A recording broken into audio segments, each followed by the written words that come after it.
चला तर मंडळी, आज सकाळच्या नाश्त्याची रेसिपी तुम्ही माझ्या गावाकडच्या घरातल्या किचनमधून पाहणार आहात। विहानला पास्ता खूप आवडतो, पण नेहमी मैद्याचा पास्ता द्यायला नको वाटतो, म्हणून मी हा पास्ता नेहमी माझ्या सोबत ठेवत असते।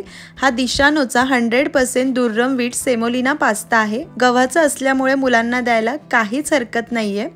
यामध्ये 100% व्हीट आहे, source of protein, 0 cholesterol, trans fat free आहे, free from artificial colour, flavour and preservative. कोणतेही कलर, फ्लेवर आणि प्रिझर्वेटिव्ह यामध्ये नाहीये। 100% व्हेजिटेरियन आहे। तुम्हालाही हा पास्ता ऑर्डर करायचा असेल तर डिस्क्रिप्शनमध्ये लिंक आहे। पास्ता करण्यासाठी आता आपल्याला सुरुवातीला पास्ता शिजवून घ्यायचा आहे। तर कढईमध्ये भरपूर पाणी गरम करायला ठेवायचं। दुसरीकडे आपण रेड सॉस पास्ता करतोय। माझ्याकडे गावात जास्तीचं साहित्य वगैरे नाहीये, पण टोमॅटो आहे म्हणून 2 टोमॅटो थोडेसे कट देऊन पाण्यामध्ये मी साल सुटेपर्यंत उकळून घेणार आहे। इथे गावामध्ये चीज वगैरे, पास्ता सॉस वगैरे असं काही मिळत नाही, पण जे आहे त्यामध्ये आपण मस्त रेसिपी करू। हे छान मी उकळून घेतलं। इथे साल सुटलेली आहे। एका प्लेटमध्ये काढून हे टोमॅटो गार व्हायला बाजूला ठेवू। आता हा दिशानोचा पास्ता आपण शिजवून घेणार आहोत। इथे पाण्याला छान उकळी आली, थोडंसं मीठ घालायचं, त्याचसोबत यामध्ये थोडं तेल घालूया। पास्ता छान असा शिजला जाईल, एकमेकांना गार झाल्यावरही चिकटणार नाही। त्यानंतर यामध्ये दिशानोचा 100% व्हीट सेमोलिना पास्ता घालायचा आहे। आपण मैद्याचा या आकाराचा पास्ता घेतो ना, तो कधी करताना ना त्याचे तुकडे पडतात, पण या पास्त्याचं असं अजिबात होत नाही। मोठ्या आचेवर पास्ता छान शिजवून घ्यायचा। एक 8 ते 10 मिनिटं लागतात, किंवा चमचा लावल्यास सहज तुटेल इतकं आपल्याला छान शिजवून घ्यायचं आहे। तर मोठ्या आचेवरती हा पास्ता मी मस्त शिजवून घेते। फक्त पास्ता शिजवायला घालताना पाणी छान उकळलेलं असावं। थोडंसं आपण मीठ घातलं की छान चव येते, आणि तेल घातलं की कसं गार झाल्यानंतरही हा पास्ता एकमेकांना अजिबात चिकटत नाही। याच पद्धतीने मध्ये आपण छान खालीवर करत एकसारखं असं याला शिजवून घ्यायचं आहे। मला इतका पास्ता शिजवण्यासाठी एक 8 ते 9 मिनिटं लागले। परफेक्ट हा शिजला गेलेला आहे। आता चाळणीवर काढून घ्यायचा आणि एकदा गार पाण्याने धुवून घेऊया, किंवा यावर गार पाणी घालायचं। इथे पास्ता चाळणीवर काढला, एकदा गार पाणी घातलंय म्हणजे चिकटणार नाही। जरा वेळ बाजूला ठेवू। आता जे टोमॅटो आपण उकडून ठेवले होते ते गार झाले, त्यांची ही साल अलगद अशी काढून घ्यायची आहे। इथे मी 2 टोमॅटो घेतले। साधारण आमटीच्या वाटीने 2 वाटी मी पास्ता उकळायला घातला होता, त्यासाठी 2 टोमॅटो पुरेसे। तुम्ही तुमच्या गरजेनुसार कमी जास्त करू शकतात। आता हे उकडलेले टोमॅटो मिक्सर जारमध्ये काढून घ्यायचे, आणि पाणी वगैरे काहीच न घालता सिम्पली मिक्सरला याची प्युरी करून घ्यायची। टोमॅटो प्युरी तयार झाली, पुढची तयारी करू। इथे कढईमध्ये 1 ते 2 चमचे तेल घ्यायचे। तुमच्या गरजेनुसार तुम्ही तेल कमी जास्त करू शकतात। तेल व्यवस्थित गरम होऊ द्यायचं। तेल थोडंसं गरम झालं की एक मोठ्या आकाराचा कांदा मी बारीक चिरून घेतलेला आहे, तो कांदा घालायचा, आणि कांदा आपल्याला हलका असा लालसर होईपर्यंत परतून घ्यायचा आहे।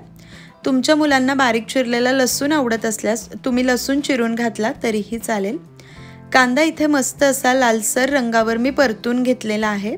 त्यानंतर एक मोठ्या आकाराची शिमला मिरची मी बारीक चिरून घेतलेली आहे, ती शिमला मिरची सुद्धा घालायची।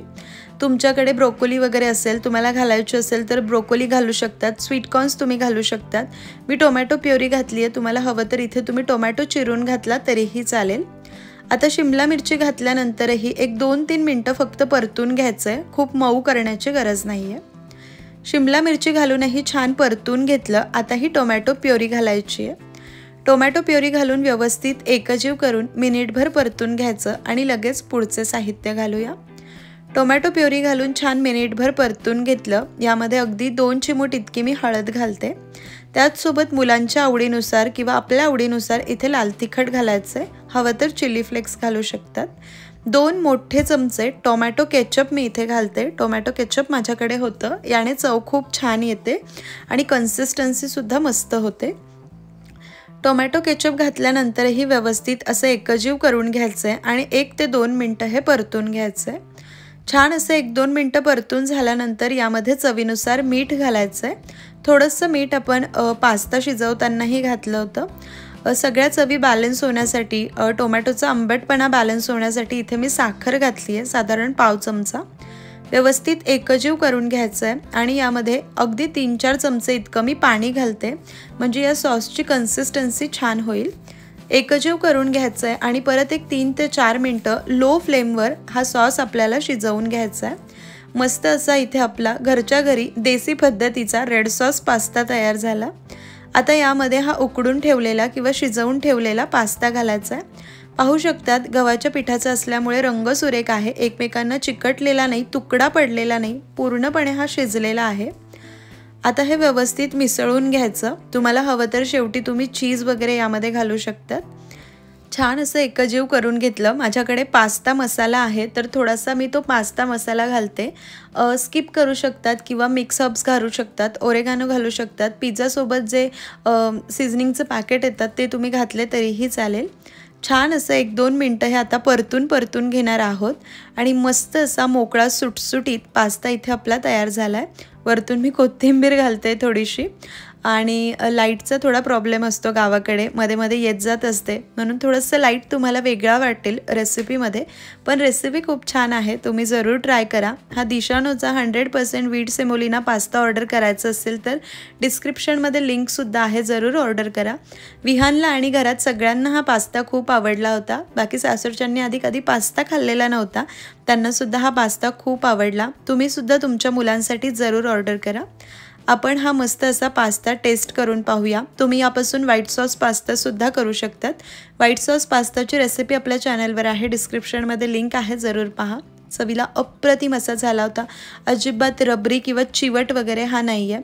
मुलांनी रोज जरी खायचा म्हटलं तरी आपण देऊ शकतो, कारण गव्हाच्या पिठाचा आहे, बाकी असं काहीच नाही आहे की हा पौष्टिक नाही आहे। जरूर ट्राय करा। रेसिपी आवडली तर लाईक शेअर, चॅनलला सबस्क्राईब करा।